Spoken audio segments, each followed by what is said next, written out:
আজকের ভিডিওতে আমরা জানবো ওষুধ নিয়ে 10টি ভুল ধারণা। যে কোনো ওষুধ খাওয়ার আগে গ্যাস্ট্রিকের ওষুধ খেতে হয় না, একদমই ঠিক না। এই ভুলটা আমরা অনেকেই করে থাকি। সাধারণত gastric acid reflux, peptic ulcer এবং গ্যাস্ট্রিক অ্যাসিড রিলেটেড সমস্যা ছাড়া এ সকল ওষুধ যেমন ওমিপ্রাজল, ইসোমিপ্রাজল, প্যান্টোপ্রাজল এগুলো খাওয়া ঠিক না। তবে কিছু ওষুধের সাইড ইফেক্ট যেমন ব্যথানাশক ওষুধ, অ্যান্টিবায়োটিক এগুলো সাইড ইফেক্ট কমানোর জন্য আমরা এই গ্যাস্ট্রিকের ওষুধ খেতে পারি। বাচ্চাদেরকে বড়দের ওষুধ অল্প ডোজ করে খাওয়ানো যেতে পারে না, কারণ ছোটদেরকে যদি আমরা বড়দের ওষুধগুলো খাওয়াই সেক্ষেত্রে ডোজ ঠিকঠাক মতো পাবে না।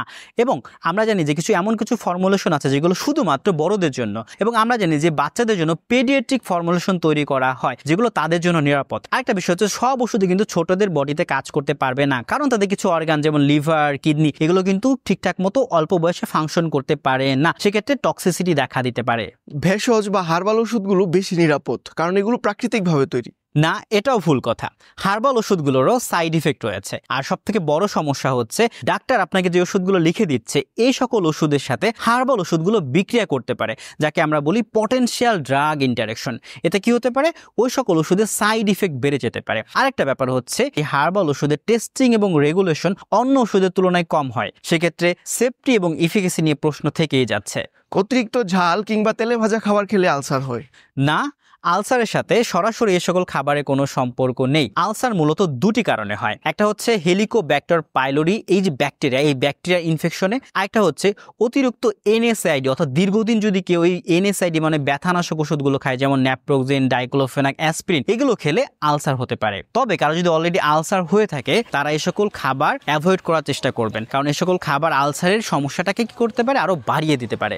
দামি অ্যান্টিবায়োটিক মানেই হচ্ছে ভালো অ্যান্টিবায়োটিক না, একদমই না। আপনি কোন ব্যাকটেরিয়াকে মারতে চাচ্ছেন এবং ওই ব্যাকটেরিয়ার জন্য আপনি কোন অ্যান্টিবায়োটিক দিচ্ছেন এইটা ইম্পর্টেন্ট। সেটা দামি অ্যান্টিবায়োটিক হোক বা কম দামি অ্যান্টিবায়োটিক হোক। এখনো অনেক কম দামি অ্যান্টিবায়োটিক রয়েছে যা ব্যাকটেরিয়ার প্রতি সেন্সিটিভ, অর্থাৎ ব্যাকটেরিয়াকে ওই অ্যান্টিবায়োটিকগুলো মারতে পারে। তবে একটা কথা থেকেই যায়, বর্তমানে যেভাবে অ্যান্টিবায়োটিক রেজিস্ট্যান্স হচ্ছে সেক্ষেত্রে কম দামি যে সকল অ্যান্টিবায়োটিক রয়েছে সেগুলো আস্তে আস্তে অকেজ হয়ে যাচ্ছে। সেক্ষেত্রে কিন্তু আমাদের নতুন ফর্মুলেশন, নতুন অ্যান্টিবায়োটিকের দিকে আগাতে হবে, যার দাম অবশ্যই বেশি হবে। এজন্য আপনাদের মাথায় রাখতে হবে অকারণে এবং ডাক্তারের পরামর্শ ছাড়া অ্যান্টিবায়োটিক ব্যবহার করা যাবে না। ডেঙ্গু জ্বর হলে ব্যথানাশক ওষুধ প্যারাসিটামল খাওয়া উচিত না।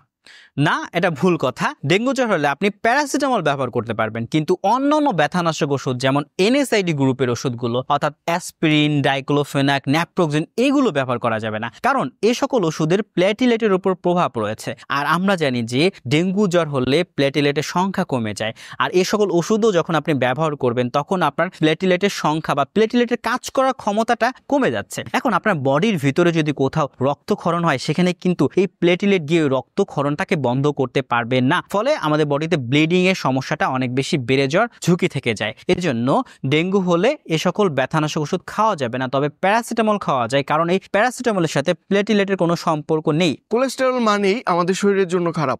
না, কোলেস্ট্রল আমাদের শরীরের জন্য অনেক গুরুত্বপূর্ণ একটা উপাদান।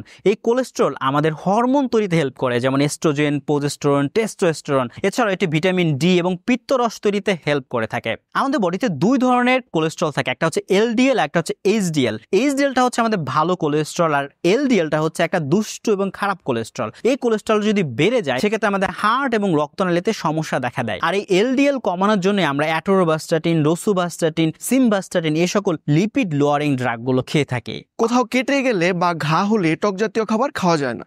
না, এটা ভুল কথা।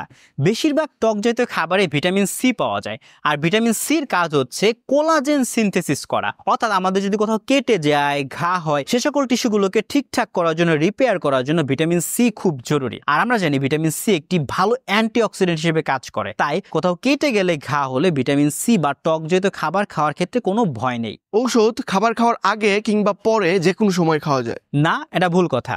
যেমন কিছু অ্যান্টিবায়োটিক আছে যেগুলো খাবার খাওয়ার আগে খেলে ভালো কাজ করে, যেমন টেট্রাসাইক্লিন। এটি খাবার খাওয়ার আগে খেলে অ্যাবজর্পশন ভালো হয়। আবার কিছু ওষুধ খাবার খাওয়ার পরে খেলে ভালো কাজ করে, যেমন অ্যামোক্সিসিলিন। এটা যদি কেউ ভরা পেটে খায় তাহলে যে গ্যাস্ট্রিক অ্যাসিডের যে প্রবলেম এটা তখন আর হয় না। এছাড়াও আমরা জানি যে আয়রন ট্যাবলেটটা খালি পেটে খাওয়া ভালো, এবং গ্যাস্ট্রিকের যে ওষুধগুলো আছে এগুলো খাবার খাওয়ার 30 মিনিট আগে খেতে হয়। এবং আমরা আরেকটা ব্যাপার জানি যে ব্যথানাশক ওষুধগুলো ভরা পেটে খেতে হয়। গরমকালে কৃমির ওষুধ খাওয়া যায় না। না, এটা ভুল কথা। আপনি শীত, গ্রীষ্ম বর্ষা যে কোনো সময় কৃমিনাশক ওষুধ খেতে পারবেন। সাধারণত 3 মাস পর পর সবারই কৃমিনাশক ওষুধ খাওয়া উচিত। অ্যালবেন্ডাজল, মেবেন্ডাজল এই ওষুধগুলো কৃমিনাশক হিসেবে ব্যবহার করা হয়।